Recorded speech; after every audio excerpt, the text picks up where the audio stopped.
पूरे माहौल में प्रभाव क्या पड़ता है। तो इस पर पहला लिखा हुआ है 23% किशोर अपना मासिक धर्म चालू होने से पहले स्कूल छोड़ देते। मैंने पहले भी बोला था। और हर 5 में से 2 लड़कियों को मासिक धर्म शुरू होने से कुछ नहीं पता होता। आपको पता था क्या? नहीं। जब आपको पीरियड्स नहीं आए थे तो मालूम था? कुछ नहीं पता था। किसी को लगा होगा अरे क्या हो गया है, मैं बीमार तो नहीं होगी, मेरे को कोई बीमारी तो नहीं हो गया, कहीं मेरा अंग कहीं से कटने लग गया, यहाँ से ब्लड निकल रहा है। ऐसे तमाम तरह के आपके अंदर क्वेश्चन आ रहेंगे। आए थे कि नहीं आए थे? फिर आपने अपनी मम्मी से बताया होगा तो मम्मी आपको सॉल्यूशन दी होगी कि ऐसा करना चाहिए, ये करना चाहिए। मेरे जब पहली बार आया था मेरा पीरियड में खुद ही डर गई थी कि ये क्या चीज़ है। मतलब मेरे को लगता था कि जिनको शादी हो जाता है उनको पीरियड्स आता है, मेरे तो भी इतनी छोटी मेरे क्यों पीरियड्स आए, तो इतना नहीं पता था। लेकिन जब मैंने वो जानकारी को मेरे मम्मी के द्वारा सुना समझा तब मुझे पता चला कि ये तो हर लड़की को होता है। और पीरियड्स आने का जो टाइमिंग है वो 11 से 12 साल की है। अब ये खत्म कब होता है? तो जब वो लड़की की आयु 45 से 50 साल की होती है तो उनको माहवारी आनी बंद हो जाती है। लेकिन इन दौरान उनको कई सारी समस्याओं का सामना करना पड़ता है, जैसे पेट दर्द, उल्टी, जी मिचलाना, बुखार, सर दर्द, कमर दर्द, कमजोरी, चिड़चिड़ापन और बहुत सारी प्रॉब्लम्स होता है आपको भी।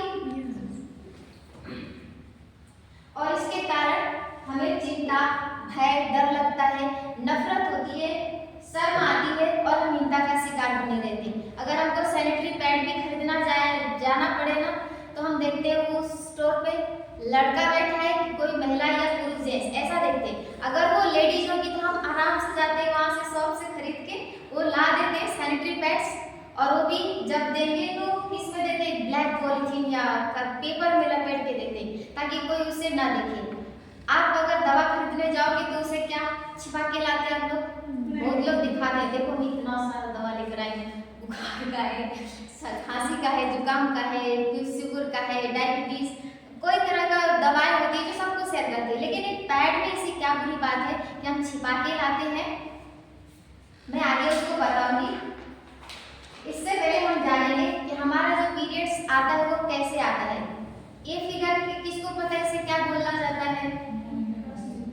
यूट्रस बोले तो बच्चेदानी, ठीक है। हमारा मेंस्ट्रुअल साइकिल रेडी कैसे होता है, किस माहौल में हमारा सही होके आता है जिससे हमारा मेंस्ट्रुअल साइकिल यानी पीरियड्स चालू होते हैं। तो आपको ये दोनों साइड में अंडवाहिनी दिख रही होगी, ये जैसे नली की तरह है और ये व्हाइट व्हाइट दिख रहा है, इसे बोला जाता है अंडाशय।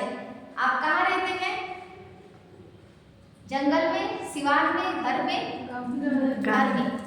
और शेर कहाँ रहता है? जंगल। मतलब हर प्राणी का अपना रहने का जगह अलग अलग है। वैसे ही जो हमारे शरीर में अंडाणु बनता है उसके भी रहने का जगह अंडाशय है। क्या है? अंडाशय। उसी अंडाशय में वो अंडाणु बनते हैं और हर महीने बाहर निकलते हैं।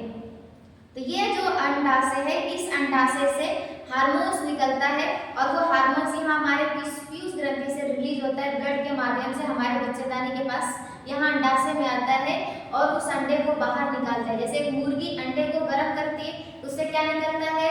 चूजे बाहर निकलते हैं। वैसे ही इससे अंडा बाहर निकलेगा और वो इतना छोटा सा रहता है, मांस के टाइप का, वो बाहर आता है, फिब्री उसको कैच करती है और ये अंडवाहिनी में आ जाता है। और ये 24 घंटे तक जिंदा ही रहता है। उसके बाद अंडाणु क्या जाता है? मर जाता है।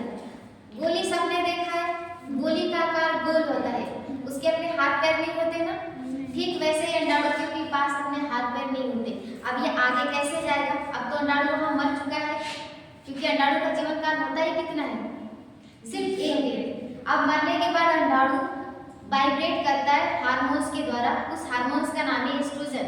वो एस्ट्रोजन हार्मोन्स उसको धक्का मारता है, चलो आगे चलो आगे चलो, ऐसे बोलता है। इसको बोलने का मतलब कि उसे वाइब्रेशन पैदा करता है और वो धीरे धीरे आना चालू हो जाता है। आपको ये बीच में एक लाइनिंग दिख रही होगी रेड कलर की, लाल रंग की जो लाइनिंग है, इस लाइनिंग का नाम है एंडोमेट्रिया।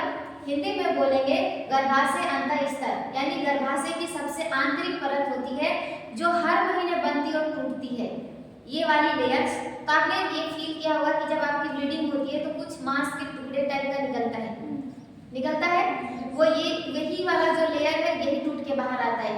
क्यों? क्योंकि जब आपका हार्मोन्स में एस्ट्रोजन निकल रहा होता है, वो सारे जितने भी टुकड़े टुकड़े मांस के होते हैं या नाड़ू जो बाहर रिलीज होता है, उन सबको गलाने का काम करता है। लेकिन अगर वो गल नहीं पाए तो वो मांस के टुकड़ों में बाहर आती है, तो वो धीरे धीरे बाहर निकलते हैं। इधर वेजाइनल एरिया है, वेजाइनल एरिया से आपका ब्लड धीरे धीरे बाहर निकलते हैं और ये 4 से 5 दिनों का टाइम लगता है।